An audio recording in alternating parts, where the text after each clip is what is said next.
আসসালামু আলাইকুম। প্রিয় দর্শক, 12ই ফেব্রুয়ারি নির্বাচনের পর থেকে আমাদের অন্তর্বর্তীকালীন সরকারের মূলত কাজ শেষ হয়ে গিয়েছিল এবং তারপর তার কয়েকদিনের মধ্যে ওনারা ক্ষমতাও হস্তান্তর করে দিয়েছেন নবনির্বাচিত বিএনপির কাছে।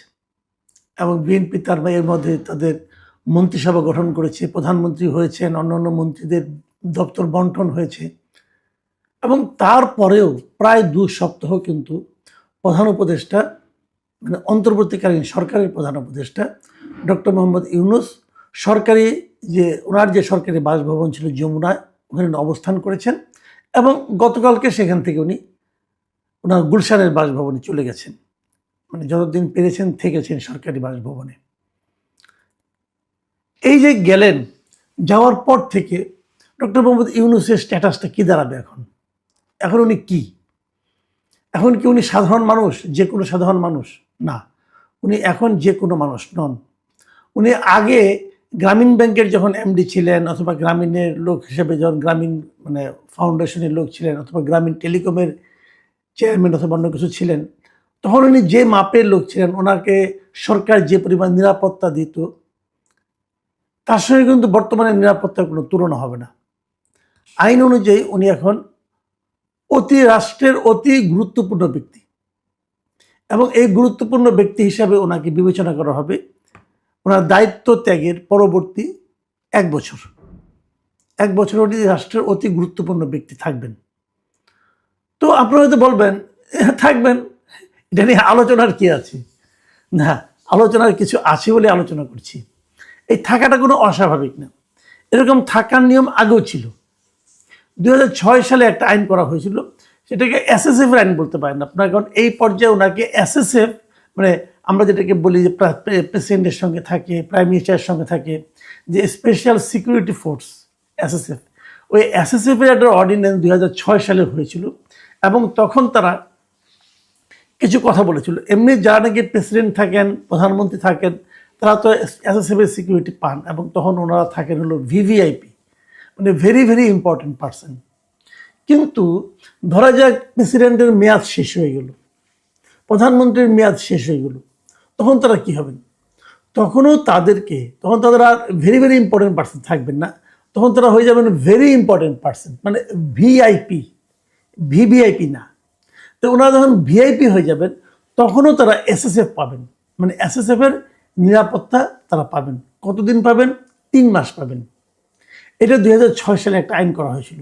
সে আইনে কে কে ইনক্লুডেড ছিল?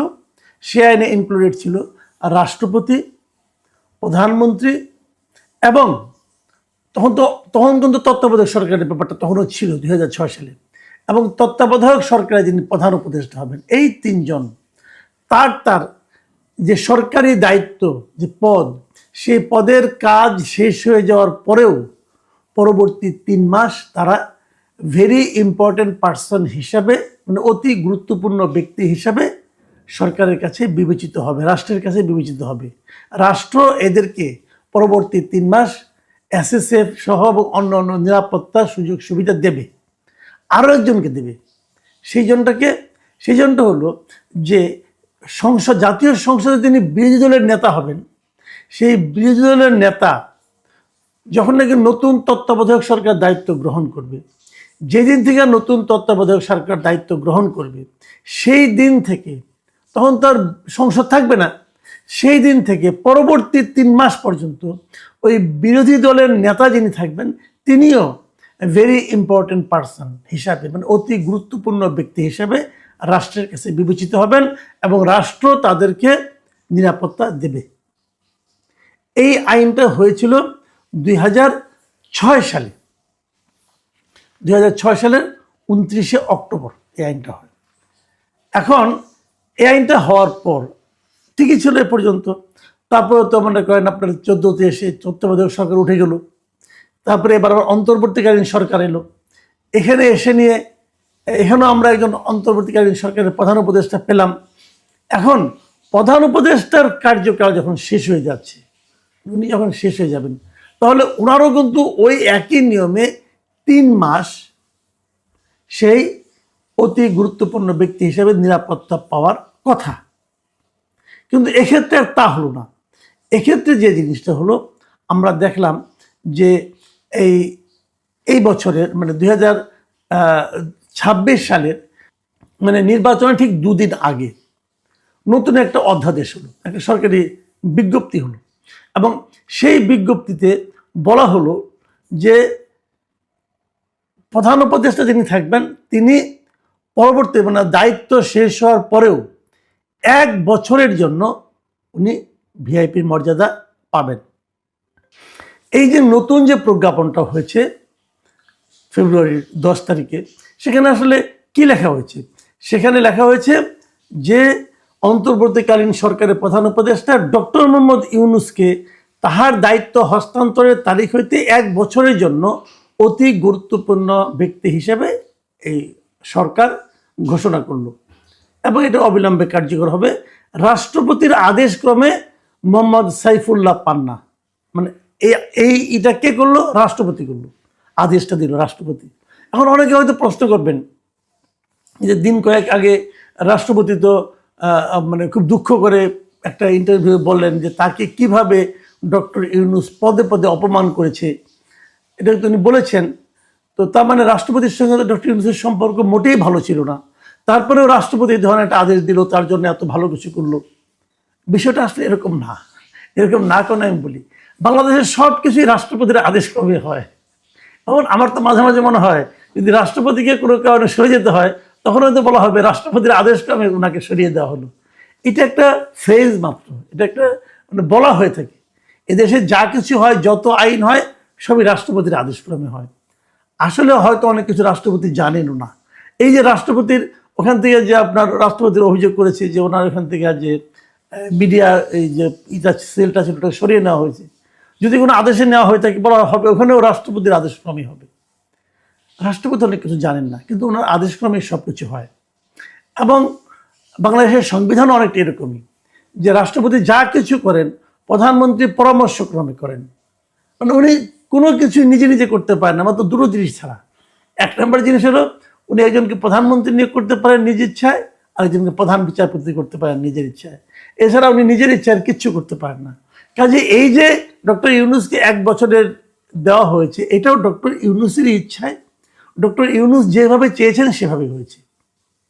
তো এই পর্যন্ত ঠিক আছে, কোনো সমস্যা নাই। ওনাকে 1 বছরের মতো যদি দেওয়া হয়, অনেকে বলে থাকেন উনি হয়তো মবের ভয়ে এটা নিয়েছেন। মানে উনি এমন এমন কাজ করেছেন গত 18 মাসে যে জনগণের মধ্যে ওনার জনপ্রিয়তা এমন একটা পর্যায়ে পৌঁছেছে যে উনি হয়তো ভেবেছেন এই জনপ্রিয়তার ধাক্কা সামনে মাঝখানে যদি জনগণ এবং তার মাঝখানে যদি একটা শক্তিশালী নিরাপত্তা বেষ্টনী না থাকে, তাহলে ওনার জন্য হয়তো ভালো নাও হতে পারে।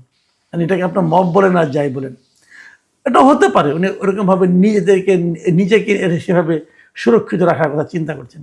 কিন্তু আমার প্রশ্নটা অন্য জায়গায়। আমি সবসময় কিন্তু বলে এসেছি যে ডক্টর ইউনূস একজন স্বার্থপর টাইপের লোক, এবং উনি দায়িত্ব নেওয়ার পর নিজের যা যা সুবিধা সব আদায় করে নিয়েছেন। নিজের নামে যে যে মামলা ছিল সবগুলি মামলা উনি কিন্তু নিজে থেকে প্রত্যাহার করে নিয়েছেন নির্বাহী আদেশ দিয়ে। ওনার বিরুদ্ধে হাইকোর্টে একটা রায় হয়েছিল যে 666 কোটি টাকা ওনাকে ট্যাক্স ফাঁকির মামলায় ওনাকে দিতে হবে। সেই মামলা যে বিচারক তার রায় দিয়েছিল, সেই বিচারক উনি ক্ষমতা ওরা মানে আপনার অগাস্টের 3 তারিখে 2024 রায় দিয়েছিলেন যে 666 কোটি টাকা ওনাকে দিতে হবে। এবং আপনারা জানেন হাইকোর্টে কি হয়, একটা রায় দেওয়া হয়ে গেলে প্রথমে শর্ট রায়টা পড়া হয়, পরবর্তী সময়ে সেই রায়টা আবার ডিটেল লিখতে হয়। যখন ডিটেল লেখার সময় আসলো, তখন ইউনূস সাহেব আবার তখন প্রধান উপদেষ্টা হয়ে গেছেন, তখন আর ওই বিচারকের রায় লেখে না। আগের বার উনি তো শর্ট রায় দিয়েছেন, তখন হাসিনা ছিলেন। তো ওই বিচারপতি এমনই বিবেক সম্পন্ন যে উনি পরে বার লেখেন না। এটা ওনাকে প্রশ্ন করেছেন, তাহলে হয় উনি আগের বার ভয়ে রায় দিয়েছেন, পরের বার আবার ভয়ে রায় লিখতে পারেন না, যে কোনো একটা তো হবে। তো যা হোক, উনি কিন্তু ওই টাকাটাও দেন না, ওটা কিন্তু উনি মওকুফ করে নিয়েছেন। তার মানে নিজের সব স্বার্থ আদায় করে নিয়েছেন। গ্রামীণের জন্য ট্যাক্স হলিডে যেটা 29 সাল পর্যন্ত সেটাও করে নিয়েছেন, গ্রামীণের বিশ্ববিদ্যালয় নিয়েছেন, কত কিছু যা যা লাগে, গ্রামের আদম ব্যাপারী হবে, গ্রামীণ ম্যান পাওয়ার বিজনেস করবে, সেগুলো লাইসেন্স নিয়ে নিয়েছেন, সব নিজের স্বার্থে সব করে নিয়েছেন। এবং সবশেষ যে কাজটা করলেন যে নিজের জন্য SSF নিয়ে নিলেন 1 বছরের জন্য। এটাও নেন, আমার কোনো আপত্তি নাই। কিন্তু আমার প্রশ্ন হলো, আগে যে নিয়মটা ছিল যে প্রধানমন্ত্রী পাবেন, রাষ্ট্রপতি পাবেন, অথবা সংসদ মানে তত্ত্বাবধায়ক সরকারের দায়িত্ব নেওয়ার পরে বিরোধী দলের নেতা পাবেন, তাদেরও 1 বছর বাড়াইতেন, সেটা নিজেরটা বাড়াই নিলেন।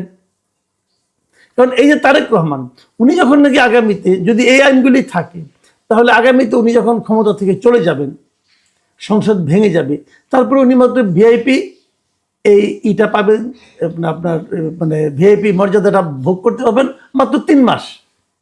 অথবা আমাদের যে এখন যিনি রাষ্ট্রপতি আছেন শাহাবুদ্দিন আহমেদ, উনি যদি চলে যান কালকে, এই পদত্যাগ করেন অথবা কোনো কারণে উনি যদি চলে যান যে আমি আর রাষ্ট্রপতি থাকবো না, অথবা যেদিনই যাবেন, ওনার মেয়াদ যখন শেষ হবে তারপর যখন যাবেন, উনি যাওয়ার পর মাত্র 3 মাস এই সুযোগটা পাবেন। তাই সবাই 3 মাস করে পাবেন, ইউনূস সাহেব পাবেন 1 বছর। কারণটা কি? ইউনূস সাহেবকে 1 বছর পেতে হবে কেন? নিজের জন্য এই আইনটা করে নিলেন। মানে আপনি মানে অন্য কারোর মতো না, আপনি এমন একটা জায়গায় আছেন যে আপনার জন্য বেশি লাগবে। এই যে স্বার্থপরতাটা না, এটা মানুষের চোখে লাগে। অনেকেও তো বলেছে উনি ভিআইপি মর্যাদা পাবেন কেন, না পাবেন, আমার কোনো আপত্তি নাই। কিন্তু আমার কথা হলো, যখন আপনি আপনারটা বাড়ালেন, সবারটাই বাড়াই দিতেন। অথবা যখন আপনার দরকার হবে ওই আইনটার মতো করে আপনি পাইতেন। ওই আইনটা তো বাতিল হয়নি, আগের আইনটা। তা আপনার জন্য 1 বছর করতে হবে কেন? এই যে একটা লোভ এবং এই নির্লজ্জ লোভ, মানে যে লোভটা প্রকাশ করতে কোনো লজ্জা এবং বিব্রত বোধ পর্যন্ত উনি করেন না, এটাই ডক্টর ইউনূস। উনি লজ্জা পান না, নিজের স্বার্থ প্রাপ্তির ক্ষেত্রে উনি লজ্জা পান না। এই নির্লজ্জ লোকটাই গত 1.5 বছর আমাদের উপর, আমাদের শাসন ক্ষমতায় ছিলেন, আমাদের দেশকে তিনি কোথায় পৌঁছে দেওয়ার কথা আমাদের লোভ দেখিয়েছিলেন, আমাদেরকে স্বপ্ন দেখিয়েছিলেন, এবং সেই স্বপ্নের কোনোটাই বাস্তবায়িত হয়নি। ওনার দেখানো স্বপ্ন একটাও বাস্তবায়িত হয়নি। সারা দুনিয়াকে উনি যে স্বপ্ন দেখান, সেটাও আমাদের এখানে বাস্তবায়ন করার চেষ্টাই করতে পারেননি। এই হলো আমাদের নিয়তি। প্রিয় দর্শক, আপনারা ভালো থাকবেন। আর এই বিশেষ নিরাপত্তা নিয়ে ডক্টর ইউনূস সাহেব আগামী 1 বছর ভালো থাকবেন, এই প্রত্যাশা থাকলো। আল্লাহ হাফিজ।